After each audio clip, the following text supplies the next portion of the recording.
توبہ کی قبولیت اس وقت ہوتی ہے جب 4 چیزیں ہمارے اندر پیدا ہو جائیں۔ نمبر 1، آج تک ہم نے جتنا گناہ کیا ہے، جتنی برائیاں کی ہیں، ہمیں اپنے گناہوں پر احساس ہو، ندامت ہو کہ ہم نے واقعی رب کی بڑی نافرمانی کی۔ الندامت التوبہ، الندامت التوبہ، الندامت التوبہ۔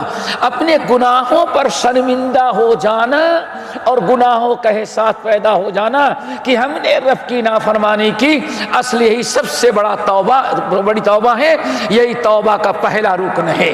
اللہ تعالی ہمیں اپنے گناہوں کا احساس پیدا کرنے والا بنائے۔ اب آپ بتائیں میرے بھائیو، اگر انسان ابھی رمضان میں نماز پڑھ رہا ہے، پچھلے سال بھر رمضان 11 مہینے نماز چھوڑا ہے، لیکن اس کے نماز چھوڑنے کا کوئی احساس نہیں، کیوں؟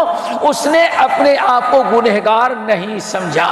اگر وہ اپنے گناہوں کا احساس کرتا اور نادم ہوتا، شرمندہ ہوتا، تو اب تک وہ نمازی بن گیا ہوتا۔ لیکن میرے بھائیوں، گناہ کرتا ہے لیکن گناہ پر نادم اور شرمندہ نہیں ہوتا۔ سب سے بڑا رکن ہے دوستو کہ انسان اپنے گناہوں کا احساس کرے اور اسے اس چیز کا احساس ہو کہ واقعی ہم نے رب کی بڑی نافرمانی کی ہے۔ یہ توبہ کا پہلا رکن ہے۔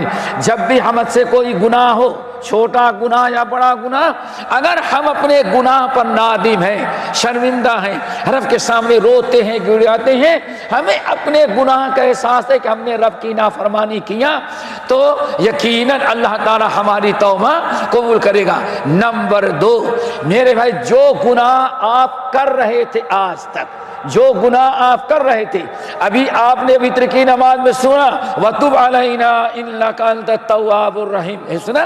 ہمیشہ آمین بھی کہتے ہیں، لیکن آپ بتائیں توبہ کر رہے ہیں، لیکن رمضان کے پہلے سال بھر جتنا گناہ کر رہے ہیں، اس گناہ پر نہ نادم ہے، نہ گناہ چھوڑنے کا ارادہ ہے، بلکہ وہ آخری عشرے جیسے رمضان جاتا ہے پھر وہی سارے گناہ ہم کرنے لگتے ہیں جو پہلے کر رہے تھے۔ دوستو، وَتُبْ عَلَيْنَا اے نہیں ہے، وَتُبْ عَلَيْنَا کا مطلب یہ ہے کہ آئندہ ہم سے گناہ نہ ہو، ہم گناہ نہ کریں۔ اس لیے کہتے ہیں تَرْکُ مَا كَانَ يَرْتَكِبُ، جو گناہ کر رہا تھا شرمندہ ہو اور اس گناہ کو چھوڑ دے کہ اب میں اس کو نہیں کروں گا۔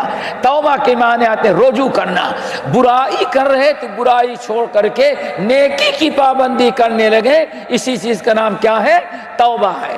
نمبر 3 میرے بھائیوں، بہت ہی ضروری ہے یہ بھی کہ آئندہ جو گناہ آپ چھوڑ رہے ہیں آئندہ نہ کرنے کا اللہ تعالیٰ سے عہد کرے کہ انشاءاللہ اب آئندہ یہ گناہ ہم نہیں کریں گے۔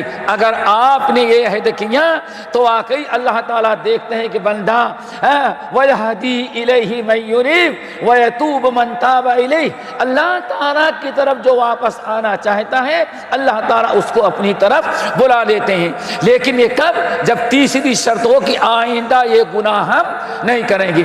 نمبر 4 بڑا اہم ہے، ہمیں اگر ہم سے کوئی گناہ ہوا ہے، ہم نے کوئی برائی کی ہے، تو آئندہ کوشش کریں، مثال کے طور پر ہم نماز چھوڑتے رہے، آج تک ہم نماز چھوڑتے تھے، اگر ہم نے توبہ کر لیا کہ اب آئندہ نماز نہیں چھوڑوں گا، اقامت صلاح کی ہم پابندی کریں گے، اب اگر آپ نے یہ کر لیا تو آپ کو احساس ہو ہمیں 40 سال نماز نہیں پڑھی ہے، 40 سال ہم نے نماز چھوڑی ہے، 40 سال کے بعد ہم نماز پڑھ رہے ہیں، تو احساس ہو کہ اتنے دن تک نماز چھوڑے ہیں، اس کی تلافی کیسے ہو، اس کو کور کیسے کریں، کثرت سے نوافل پڑھیں، توبہ استغفار کرتے رہیں، تاکہ جو 40 سال آپ نے گناہ کیا ہے اس کی تلافی ہو جائے۔